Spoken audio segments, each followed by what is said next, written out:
Allison, thank you so much for coming on the Mindful podcast. Thank you for having me. It's lovely to have you. This is actually an ambush, and this is an investigation into the dark side of psychologists. Brilliant. Are psychologists happy generally themselves? Yes.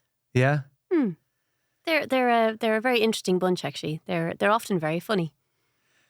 They have a great sense of humour, really. I think you'd have to, wouldn't you? Yeah. You'd have to have some coping mechanism for dealing with everyone's problems day in, day out. You see, I think everyone thinks of it like that, but people, a lot of people get better. So we see it kind of differently. People come in and they have issues and there are problems, but genuinely they move through them. So it's a really kind of amazing process to be part of, rather than looking at it as, a trauma dumping session. You know what I mean? Yes. You really are helping people through, and there's a transformation that you get to witness. And it's a very you're in a very honoured position to bear witness to people when they're at their most vulnerable. If you're at your most vulnerable, if you're going through something, are you prone to beating yourself up because you should be able to work this one out? Or are you more patient with yourself because of the nature of your work? Probably both, being honest. Yeah. At the end of the day, I think maybe psychologists have a very, sometimes the things that clients talk about we get. So like perfectionist tendencies and, trying to do your absolute best. So I think in one way you might have very high expectations of yourself. And then I think other people do as well in ways. Like sometimes I really feel it as a parent. So your child decides to have a meltdown in the supermarket and they're like, oh, there's your one. She's a psychologist and her child. Yeah. And you're like, oh my God. So like you do feel that kind of vulnerability. And people do say things like, but you're a psychologist. A doctor said it to me once when he was about to stick a big horrible needle in me and I must have gone a bit green. Yeah. And he said, but you're a psychologist, you should be able to do this. And I thought, why? Yeah, I don't inject myself every day. There can be a bit of pressure, but I think... Yeah. Well, mechanics' cars break down as well. Look, I actually think it's really important as psychologists to be honest about being very normal human beings. So I would show up very honest, like in sessions, and you're saying if you're having a hard time, is it difficult? Of course it is. I mean, I suppose COVID was the biggest, strangest experience. So from my perspective, I'd never had an experience where everybody was going through the same thing. Yes. So they were saying, I'm terrified, Alison, this is dreadful. What am I going to do? I'm worried about my mom. I'm worried about my dad. I'm like, Yes, so am I. So am I. Yeah. Like that was a really peculiar experience because, on a normal day I could have somebody with a panic attack, the next person has depression, the next person has something else. But when it was all the same and you were in it too, that was a very... I won't call it an experiment, a cruel, weird experiment to be part of. Yeah. It's like being in a lifeboat or something with a load of people with, life vests on them going, what do we do? And you're like, well, I'm in the same boat, literally, as you. And a lot of the coping mechanisms that we would have, like go for a walk, meet your friends. I was like, you couldn't do it, have a Zoom with your friend. It didn't sound as cool or as therapeutic, Yeah. So interesting times. Let's talk creativity, shall we? Is everyone creative? Because sometimes people say things like, oh, I'm not a creative person, or, oh, that person's very creative, or you're so creative, I'd love to be creative like you. But aren't we all to some extent? Even if your creativity is, I make the most beautiful Excel spreadsheets. Isn't that creativity? Yeah, it is. And I think it's the narrative that you hold around it. And I also think that comes from a very early age. Like one of my kids, and my mum and dad weren't trying to be bad, but they kept saying, this is the artist. And the other one was like, am I not an artist too? And it was the artist in the family. Yes. Yeah. You know what I mean? Or as you said, you're the creative one. And then you'll hear other people slot in and say, because they're not as good at that, well, I'm not creative at all. And I think it's really sad because to me, creativity is kind of an expression of your authentic self. Yeah. And it doesn't really matter what it is. Like, as you said, yours could be, the Excel spreadsheet. For me, my poor kitchen table gets sanded a lot. If my husband turns his back, he comes back to a different colour table. So, I was wondering, was it like a stress management technique or something? No, I'm not. There's nothing wrong with me, dear. And I get the as little- you start sandpapering the kitchen table. I have an electric one. Oh wow. Okay. Yeah. Then let's give mommy her me time, shall we? Everyone into the sitting room. Yeah, exactly. I think it's very much a narrative you should break. And when you think about what creativity is like from a psychological point of view, it is that what you need is an openness to try new things that maybe you haven't tried. And I just think in adulthood, we close down sides of ourselves that we think are more like childlike. So to go and do that drawing class or to do something that seems creative, we're like, oh, I've been no good at that. As if you're supposed to be good at it before you even start. Yeah. So I think we close down maybe as adults. And I think to be creative, the first thing I'd say is just open up a little bit and say, I'm going to try this. And you do not have to be good at it. In fact, it could be funny if you were bad at it. Like it's kind of a good place to be in, to try something and not know how it'll end up. Well, in a way, I guess it's like practicing failure in a safe environment. You know, if you take up a pottery course and you think, I don't know how this is going to turn out, and you make a gammy ashtray, it's okay. And because there's very few other places in our daily lives where it's considered okay to fail. Yeah. Certainly repeatedly. You know, we don't allow ourselves to fail at relationships. I guess, you know, everyone's expected to be an expert at monogamy as well, you know. You're not allowed to fail at your job. No. You know, because you're putting you and your family at risk. So creating a space where you can fail safely and often has got to be a help. It really does. And I think it opens up your mind in a completely different way. Like, and, you know, sometimes it's like, so I have no sense of direction, like whatsoever. Google Maps saved my life. Yeah. And whenever I go anywhere with my husband, he goes, let's try going this way. And I'd be like, why? I don't know that way. But he would always go a different direction to find different ways to go to things. And it is really good for your brain. Not for my brain, but for most normal people who have a sense of direction. And I think it's that ability to go into your life and move away from the routine. And to even like, say you were going on a walk, but to go about it differently. You can go on a creative walk where you look up at the trees and, you know, are immersed in it. I think our concept of creativity is very narrow in terms of it must be art. It must be pottery. Yeah. I think it can be like even creative brainstorming, you know, or kind of divergent thinking, like, you know, that someone gives you something, says, what could we do with this? Like you can see people coming alive with that sometimes where someone else might be like, well, that is just for this. There's no other way to use it. So I think it's really interesting when we take creativity and say we look at learning people with neurodivergence, so they think differently. They often come up with loads of different strategies for things that no one else would think about. So that creativity part, is it born out of needing to be that creative? Or is it stronger there already?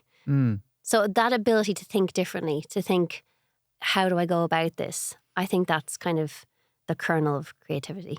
Yeah, I love that. Isn't that creative walk, as you called it, almost like it's a physical representation of the neural pathway that you're carving by taking that different route, that different approach, whether that's on an actual walk or problem solving. Yes. It's like you're zooming out into the real world example of it, but that's essentially what we want to do, isn't it? To give ourselves a chance to think in a different way, to introduce that pattern interrupt so that we get out of that feeling of being in a rut or trapped or bored or meh. I think meh is a thing that a lot of us feel a lot of the time. Absolutely. And like you can see, like this, I think his name is Professor Fletcher. He created this concept of DSD, do something different. So he said to people for 14 days, in whatever your daily routine is, do small changes. So if you go into that shop every day and you get your coffee and it's a flat white with oat milk, tomorrow have a cup of tea. But really do that. Whatever sandwich you normally make, go for something else. If you walk to work this way, try it that way. if, just very small, I'm always about the small changes, but you'd be amazed at the difference it makes because we are habitual beings. We always go back to that very well-worn path. It is good to have the open part, and that brings creativity in because when you see things differently, it's a very different experience. And I suppose from my perspective, say if someone was depressed, the first thing I notice when they're getting better is they'll say, it's a beautiful day, isn't it? Whereas they wouldn't have seen it before. So we close down our mind. And I think openness in our mind is a big part, as you said, of not even just failing, but actually allowing yourselves to grow. And if you're going to grow, you're going to make mistakes. Yeah. You're going to make pottery. It's going to look crap. But maybe you had a laugh doing it. Like, whose was the worst bowl? Yeah. Do you know what I mean? I kind of love that it doesn't have to be good. Yeah. And I love that you say it doesn't have to be art. It doesn't have to be pottery. I think they're our go-to creative things. Because I guess, as you say, it goes back to our childhood when you do, a painting or make something out of mala, in senior infants, and the teacher goes, oh my God, look, they've got a little artist here. And boom, that seed is planted and little Johnny or Mary beside goes, oh, I mustn't be an artist then. Exactly. Yeah. And I think it's a real shame because I don't think it's just art. I think it's in how you think and how you actually have relationships and how you interact with the world. It is kind of harnessing an openness to try and to look at things from a different perspective. The word hobby is kind of outdated in my mind. Yeah. It has a sort of a sepia tone to it. It almost sort of smells of your granny's kitchen or something, if the word can have a smell. But I would imagine that hobbies, again, are important because there's no particular purpose other than the purpose itself. But sometimes the word hobby can conjure up those old-fashioned shops, Airfix models, board games, painting tin soldiers. They were the sort of classic hobby things. And when you ask someone a lot of the time, do you have any hobbies? They'll go, no. But actually, if you drill down, chances are they are doing things that have no particular end goals that could be classed as hobbies, but they don't fall into that category. How do we make friends with hobbies, and are they as good for us as maybe I'm thinking? I think we need to find a new word, cool word for hobbies. Because I think it's like a lot of adults are deprived of things that are just fun and playful. And again, it's that closing down. I'm an adult now. I need to pay my taxes. And I can't do anything that, as you say, doesn't serve a purpose. But I would advocate people to do hobbies or things that they like just for the sake of it. And it's incredibly fulfilling because it's part of your identity that maybe we all have different parts of our identity. And I think sometimes the parts that aren't purely duty driven. So families and relationships, and they're all wonderful things, but you can't just opt out of them. Well, I suppose you can, but whereas people go, I won't do that because I don't have the time for it. I was going to say the busyness of everybody. There's a busy disease that we all have at the moment. Particularly since COVID. It was like we learned nothing. We've actually gotten worse. We used to think, you know what, this is us now. We just, we're going to make banana bread and we're going to just walk our dogs professionally. This is our life now. And it's like, what it reminds me of, do you remember the ad? I think it was for Club Orange or something, one of those. And it was the Queen, don't stop me now. Yeah. And the school doors burst open and all the kids go running out. It's like that's what happened, except instead of kids, it's us, and we're just charging around, and it hasn't stopped. The doors opened after the pandemic, and instead of slowing down, everything's been ramped up. It's like, we got to catch up for those years we lost. More productivity, people. So how are you meant to find time to be creative, to have a hobby, for want of a better word, if you feel like you have no spare minutes in the day? Then you have to question why. And I'm not saying that's an easy task because we are all too busy. Do you know? If everyone was happy, I'd say grand. But are we busier than our parents? Really? Or do we just keep telling ourselves that we're busy? I think it's different. So it's interesting that you say that. My mum, with well-intentioned, said to me, it must be easier being a parent nowadays because of technology. And I said, do you know how many WhatsApp groups I'm in? Yeah. We've created a hell of a lot of admin for ourselves. I need like my own PA for I need an admin PA person. And so does everybody. And that's not good. And with all the technology, how has nobody invented one app that you can direct all the messaging systems from your different apps in? So that you open one app and you get your mails, your Instagram messages, your Facebook messages, your WhatsApps. Why can't you just get them in one place? I think they do it in China. But maybe that's bad. Well, they're very organized. I know. I think, like, to me, the two biggest resources that we lack as adults are time and energy. And I think we just have to question, and it is, I know everyone says it, but like when you lie on your deathbed, are you going to be like, I am so glad I did whatever boring thing you're supposed to do? I think there has to be a sense of meaning and purpose in your life. And you're not going to get any more time, but perhaps you need to reflect. Like, I love the new year because I always think it's a chance to reflect on how you want things to be better for you. And I often think time is the biggest one. You know, how can I make and create some space for me? So, like, I don't have an easy answer for it, but the answer is if you don't kind of put something into yourself where it lights you up and you enjoy it and you come away energized, then you are just depleted in other important aspects of your life. So I do see it as an active experience that kind of fills you up to be able to serve better in your relationships, that you're a better person for doing something, one small thing. I mean, if you think about, you know, if you have children, all the things that they might do that kind of they enjoy. I do think parents and adults need that as well. Yeah. Well, of course we do. We're made of the same stuff. We're just taller. Yeah. You know? Yeah. But, you know, our nervous systems and our brains are fairly similar. So if it works for them and we do it naturally, then, you know, we should be making maybe more efforts to do it. But then, you know, it becomes that word should comes in and then we start beating ourselves up.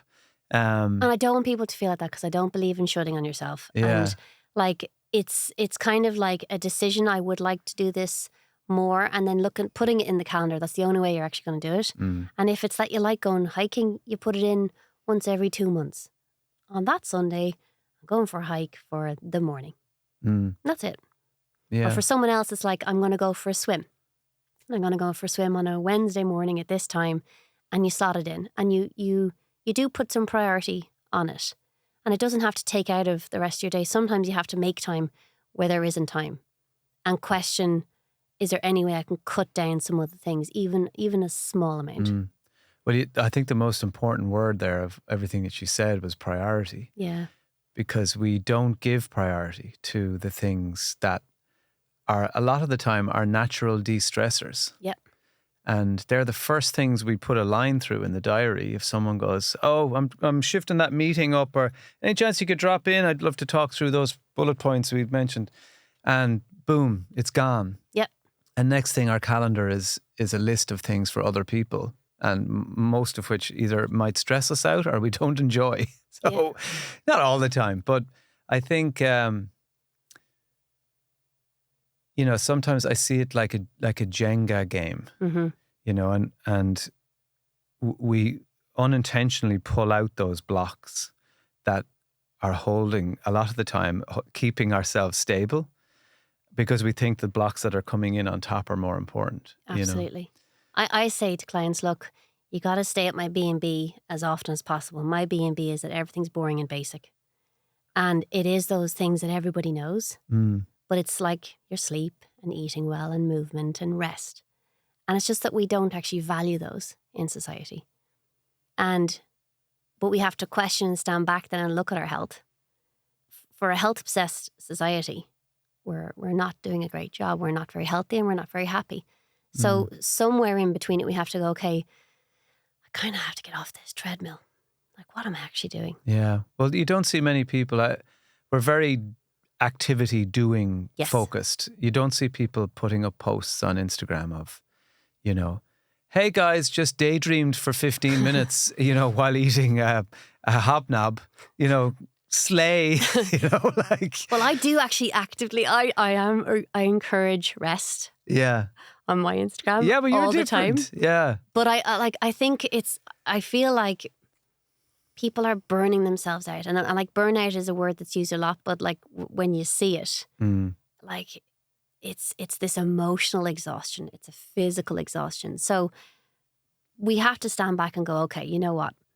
I can put some joy in my life. I can put like something small and I have some people and they're doing aerial circus things. I have other people going for a walk. I really don't care what it is. Yeah. But if you enjoy it, it could just be a cycle. So you've seen my pole dancing videos then? They're beautiful. Your shoes were fabulous. Sorry, pole fitness. I have to call it that. We touched on it there. How do you feel about social media? Can social media be a creative force for good? Or is it just going to keep chipping away at your energy? Is it a waste of time? Can we get our creative juices flowing and our creative kicks with social media, do you think? Sometimes. But I think it's okay to have, I have mixed feelings on it. So I'm all about the and sometimes. So yes and no. Is it going to make you creative? I don't know. As social beings, I think with social media, the first place you'll go to is comparison. And you'll think, oh, crap. They did that really well. Oh my God, what am I doing? I'm sitting here having the hobnob, drinking my cup of tea, watching this person doing amazing things. So I think that's fueling in a way the need, that kind of that hyper productive need, even if with social media. And at the same time, I think there's also a fun, playful, joyful side to it too. But I just think you have to curate what you're consuming and who you're consuming. So some people, if you come away from it energized and like, Joe, I feel inspired now, I'm going to go out and I'm going to go for that walk. Great. Or I'm going to meet up with my friends because I actually need to connect because I'm feeling a bit down at the moment. Great. I file a psychologist. So I'm a total nerd. So these are my feed people. So they kind of do feed me. But if it was like a whole host of people making you feel bad about yourself that you're not doing enough, it just depends on what you're consuming. I watch a lot of dog videos and my teenage sons were laughing at me at the dinner table yesterday because they were like, oh my God, that's such boomer content. Oh, hilarious. So, and I was like, oh my God, I fall into some sad category of old people who look, the dog is doing something human, you know. I'm just over here thinking I'm showing cat and rabbit things to my children. They haven't slagged me yet, but because they like it too. But I'm like, I'm obviously in that same sad space. Yeah. Anyway, I'm not a boomer. I think I'm Generation X. I came after boomers. I don't even know what I am, but I think it's 6:30 this morning. One of my kids said, "Are you a millennial?" I said, "I don't think so." Goodbye. Maybe if you just turned around and sighed and went back up to your room, maybe you would have been a millennial. Maybe. Yeah. Yeah, because I think, you know, I have that push-pull with social media as well. I do fantasize a lot of the time about just never having it. I guess nowadays it's a business tool, particularly when you're self-employed, which I now am. But I find it's more draining than not draining. Okay. You know, that it's part of my thing of emails, social media. Like it's in that admin. See, they're part, not fun. Except for the odd thing that just cracks me up and you know. But I'm wary. I sort of, you know, I get a nervousness in my stomach when I start going onto my feed. I've noticed, you know, if I'm scrolling, it's an uncomfortable place for me to be. I'm very prone to feeling that sense of I'm not doing enough from it, particularly if I see someone working in the same area. Yeah. and they've got some shiny video with amazing captions, and I start thinking, I haven't done any of the things I said I'd do, and it's... That's what I mean. It's more natural to fall into the comparison piece. Yeah, and I think we're all prone to it, but I know I am. So I think the dog content, particularly retching dogs, I want to get you into this because I think you'll thank me. I could pass, to be honest. If you've ever heard a dog retch, it's one of the funniest things. Okay. There's that's what I end up. I could show my kids. Look at this dog. Look, and some Labrador is like swallowed water coming out of a pond, and it's like, it's the most guttural thing. I don't know why it makes me laugh so much, but that's my safe area. Yeah. So I think there's an element of creativity to. Obviously, there's very creative people and there's loads of comedians. It's really interesting for me to see how that new wave of comedians, like when I was doing learning stand-up, it was all comedy club focused. And there was a road you took. You got your open spot. You did your time as an open spot. Then you might get onto the bill, early on in the night, and then you work way up to a headline. And then maybe if you got a bit of TV, then you could put on your big show in Vicar Street and on and on. That's how it worked. Nowadays, people pick up their phone and they become comedians overnight. Yeah.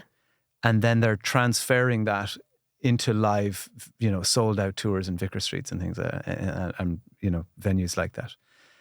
And there's some snobbery around that in comedy worlds, thinking you haven't done your stage miles, how dare you? Personally speaking, I think if you can fill any venue, good on you, and if absolutely. you're making people laugh, and I don't care whether you're putting a rubber chicken on your head or you're doing Instagram videos or TikToks.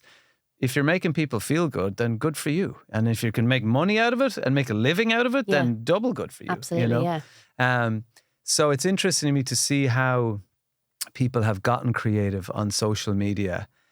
But then again, that can add pressure for people to feel that is another place that I need to be super creative. And actually, again, maybe your creativity lies in problem solving at work. Maybe it's,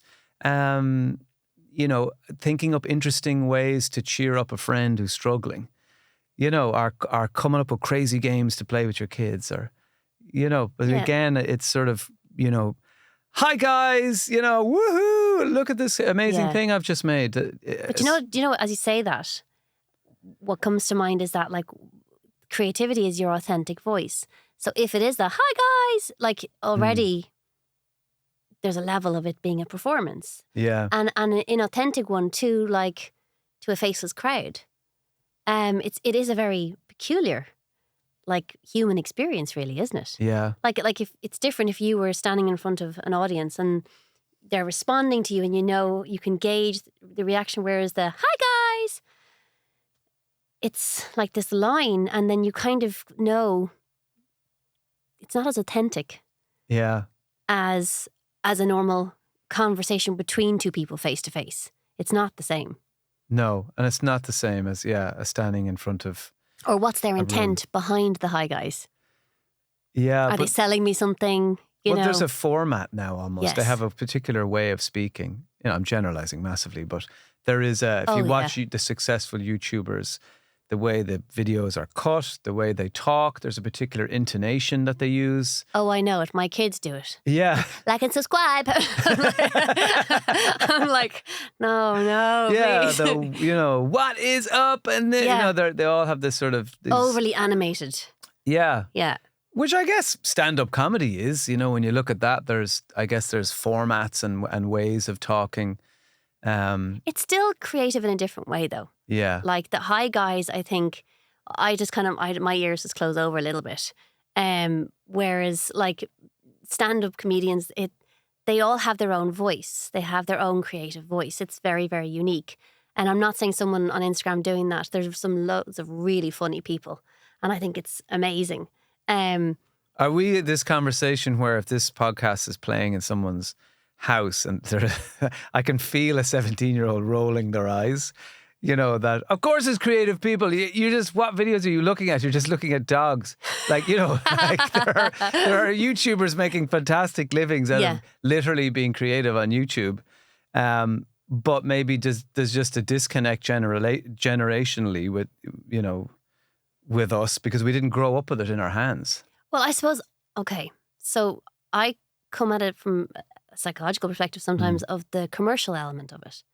So when my kids are watching these screechy things and the whole house, they're following a family completely and it's like sponsored by, you know, and the whole way through, the kids are being bombarded with things that they don't actually need. And as one of my clever kids said to me the other day, she said, I hate going shopping.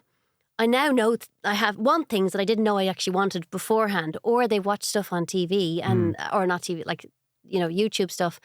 And they're creating these needs in children. They're kind of branding children that they have to have this, this, and this. I mean, did you have Lululemon or like, you know, all these type of things that now, like, you can't go to school with your Dunstores Uggs. You have to have proper Uggs. Like, we didn't have anything like that. There was a freedom from that. Whereas, so my perspective on it is the commercial part that then everyone has to be the same. Then their parents are working extra hard to make sure that they can give that to their kids because social pressure is so rife that they all have to wear their uniform outside of school or whatever that is that's being pushed, you know? Yeah. I did, though, when we were growing up, there was definitely things that peer pressure to have certain things. I remember my mom buying me the cheapest pair of, like, I think they were Gola or Dunlop runners, you know, which were, now they're kind of hipster. Yeah. But, you know, back then and I remember getting slagged over them, you know, because they weren't the Adidas Rams or whatever the ones that we were meant to have. You know, I do remember everyone wearing bubble toe Docs and, you know, there was always things that you were, I guess, under pressure a little bit, you know, socially to be seen in or. Definitely, but I think it's ramped up to an enormous level now. And I think it's kind of robbing the joy out of, I'm not saying kids are going to walk, like, it's totally fine that they want certain things, but I think there's a pressure. And I think the high guys normally is the beginning of that. And here's all the things that you actually need. The pitch, yeah. And because it's snazzy and a video and there's music and there's dancing, the kids are like, yay, this is great. It's not an ad if they're dancing. Yeah, exactly. So finally, Allison, if somebody wants to tap into that creativity, to free up their mind, to create those new neural pathways for themselves, to see things from a different perspective, to get out of the meh and the rut and to feel like maybe they're changing things up and moving in a more exciting direction, even if it's small, where should we start? Maybe just notice the things that kind of light you up. You know, what is your thing? Are there parts of you from childhood that you'd like to bring back in? And I do mean the playful part. Like, was there something that you really enjoyed and then that could be transformed into something else, but it might just be like being part of a group. So if it's boxing or, you know, it doesn't matter what it is, but something that kind of makes you feel alive and part of something and a sense of belonging, either within a group or by yourself. So I would just say notice where your energy is lifted, what actually kind of makes you like, ooh, this is exciting. And that could be a belly laugh with a best friend. Oh, big time. Yeah. But then when you get down to it, and I'm not being analytical, but then it's that kind of sense of shared humor that you kind of get each other. You're on the same wavelength, and it's a really incredible thing. But there's a playfulness in it. Like, I just think like humor is one of the most incredibly personal things. Like, if you say to me, what is not a red flag, but if I was in a relationship with someone, they didn't have the same sense of humor as me, I couldn't do it. You know? Because you need to like laugh and connect and have fun. And I think things that bring joy do that. So what's creativity? It's not just art. It's not just painting. It's not pottery. It's stuff that lights you up. It's stuff that you lose yourself in what you're actually doing. It's engaging in flow, you know, and those kind of principles of flow where you lose your self-consciousness, not that you fall on the ground, but you you're not as aware of yourself. Mm. And maybe with social media, you're very aware of yourself. Oh, I should be doing more. The shoulds start coming in. Yeah. Whereas when you're doing something really fun, you're just actually doing it. Yeah. And I love that. And I think we're losing that essence of joy in the moment. And I think we should just open up our mind to what creativity actually is and kind of be okay with it being a bit uncomfortable. Like maybe if you go to something, you might feel a bit shy going in. That's okay. Mm. Yeah. When you said things that, you know, spark that joy, you reminded me of a cartoon I saw earlier this week where someone had drawn, there's a woman sitting up in bed and she's reading the book and I was like, does it spark joy? Oh, yeah. What are the things in your life that no longer spark joy? And then there's a pause and then you see her slowly turning to her sleeping husband. Who clearly is, even though he's asleep, sapping the joy out of her. Totally. And I mean, that's from Marie Kondo, right? Yeah. And I mean, she's all about decluttering. Yeah. Off you go Yeah, now. so maybe he's going to end up in the black gone. sack on the way to the charity shop. Hopefully not in the black sack. How did he get in there with all those old shirts? Ah, well. Bye. Alison, thanks so much. Thank you. That was absolutely lovely.